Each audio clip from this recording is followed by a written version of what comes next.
Hey guys, today I'm going to talk about how I learned to be normal with Asperger's, a little bit about me, my story, and maybe you can relate, so stay till the very end of this video.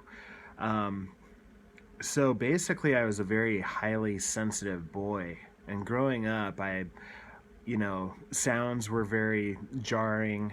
My dad was very strict and kind of scary. And so I basically, when I was 2 years old, I started to rock back and forth. And I really took to the rocker. There was a horse rocker that I had, and I used to just get on that thing and rock back and forth for hours at a time. So I learned at a very young age just to kind of stay by myself and entertain myself, and rocking back and forth just had a very soothing um, feeling, and I just enjoyed it. And so, you know, my dad worked for a telephone company, and he would bring home wires, colored wires, and they were really cool. And I used to play with them and entwine them, and even wire my lunchbox with these wires once I started school. And I could play by myself. I was very shy, and I remember actually my mom told me that one time in school I wet myself, and the teacher was very mean about it and embarrassed me in front of the whole class. And so that was pretty much the first traumatic experience I had. And being very highly sensitive, I just withdrew. But I had a lot of character, I had a lot of charisma, but I didn't trust people right away. I was very shy, and I was always the last to speak, and I really had to get to know someone before I would open up. And that was the way my life was. Even in my teenage and adult years, it would take me 3 to 6 months to really open up to somebody. But then when I did, they loved me, they loved my sense of humor, they loved my articulation and my personality. So that was great, but I was always kind of hesitant. And I was obsessed with smells. My dad had a sailboat, and it had a diesel motor, and we used to go put around the harbor in Newport Beach, and I loved the diesel smell of the exhaust, and I loved the sound of the repetitive motor noise, and it used to just knock me out. I used to just fall asleep right on the deck listening to the humming of that motor. So I was very aware of my surroundings. I loved smells. I hated certain noises. I loved to cook. And my dad, and when my family moved to Washington State when I was 5, my dad opened up a rental business. And so I started to see how other people acted. My dad with his customers. And they were kind of the tough crowd. They were in construction because my dad rented equipment to construction companies. So a lot of carpenters would come in, contractors, and they all wore like flannel. This is the Pacific Northwest. And as a boy in that environment, I just kept myself busy, but I was looking at how other people acted. And I was a very sensitive boy, and things scared me easily. My dad's temper scared me easily. Nightmares scared me easily. Things on TV scared me. And my parents kept me very sheltered because they didn't want me to get hurt. My dad was overprotective. Even though we had moved to a small town, he still had this overprotective love. Because we came from Southern California, we moved up to Washington State to get away from the violence and the gangs that were starting to become more prevalent down there. So I was very sheltered, and I used to play around the rental yard. There was a dolly, with the 4 wheels, and you could move heavy refrigerators on it and stuff. And I used to get on my all fours and whip around the aisles of the store on this dolly. And I just loved it. I could just go around in circles for hours at a time. But I knew that other people were different, and I didn't know what to do about it. And so I also had a learning disability. So in 5th and 6th grade, I almost got held back in 5th grade. I didn't have any concern about homework. I didn't care what they were teaching in school. I just wanted to play. And I wanted to do things my way. My dad was also a control freak and a perfectionist as well. So in a way, he had Asperger's as well, because he was very controlling, and he had his own rituals. We had dinner at the same time every single night, and we had breakfast the same time every single morning. Things were very regimented, and so I learned that as well. And I became a control freak later on in life. Um, I was very gullible. So the friends I did get were kind of bullies, because my dad was a bully. So I kind of attracted people bullying me. Even my teachers bullied me. There was several incidences where teachers hit me. One pulled me up by my hair because I wouldn't let a kid sit next to me on the bleachers. One punched me in the arm. And I also believed that pro wrestling was real. And the teachers were always like, Eric, that's so hilarious. You know, pro wrestling is not real.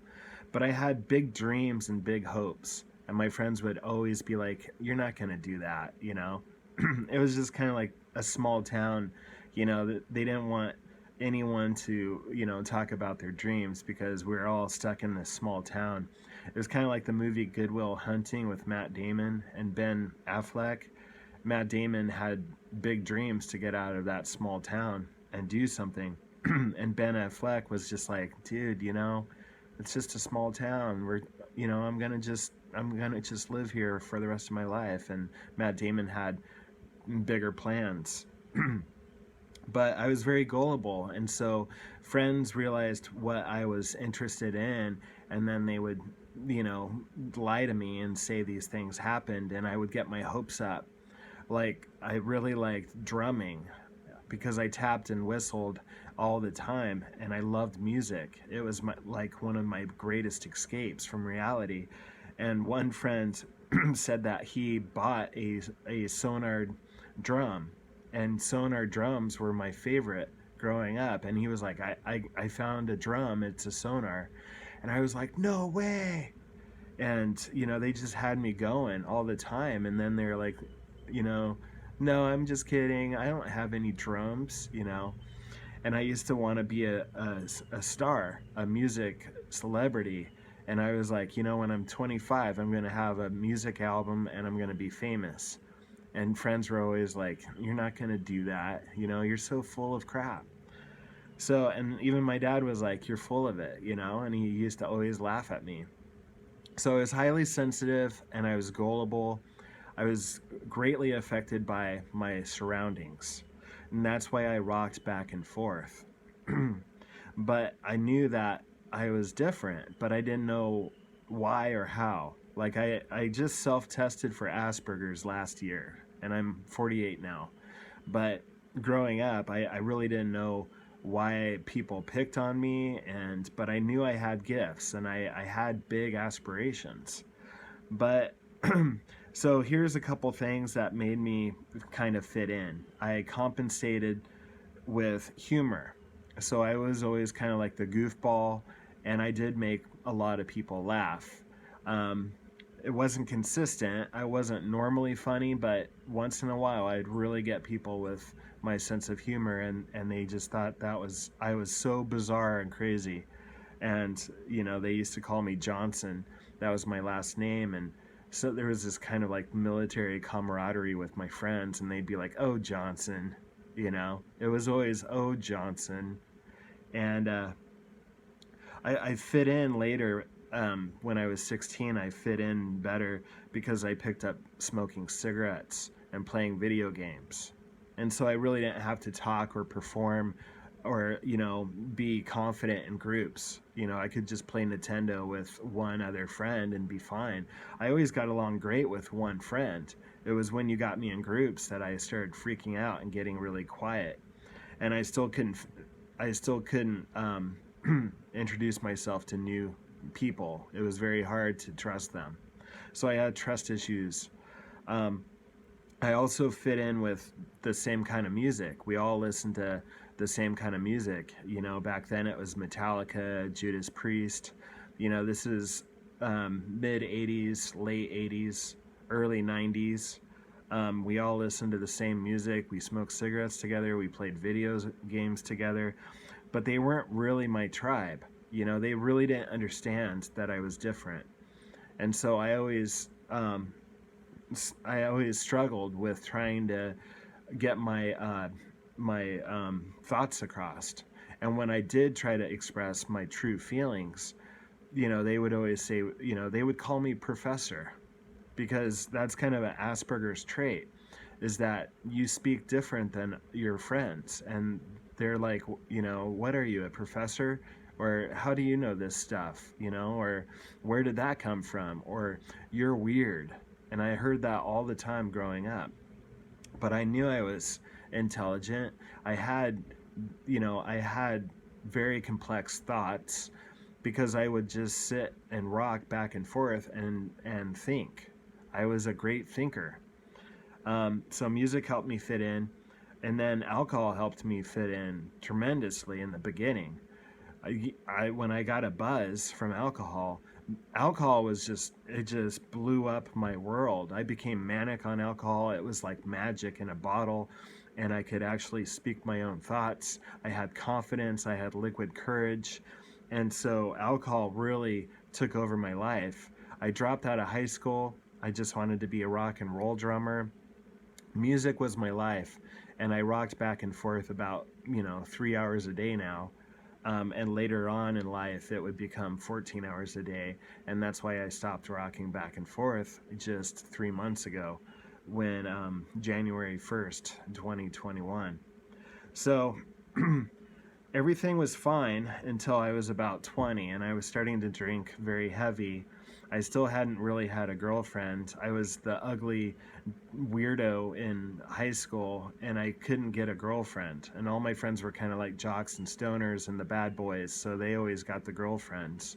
And I was always just the sidekick with no girlfriend.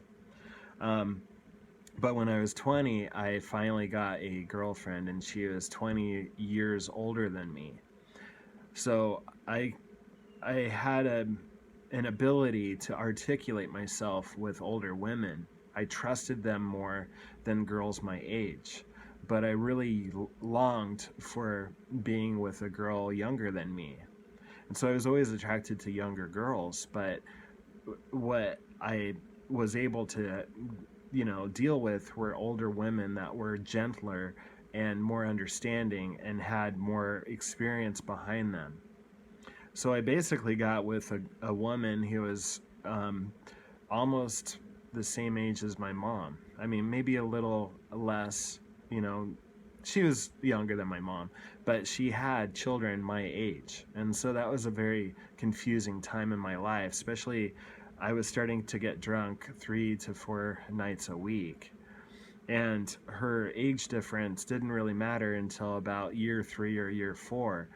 And I was very upset that I couldn't fit in with girls my age or younger.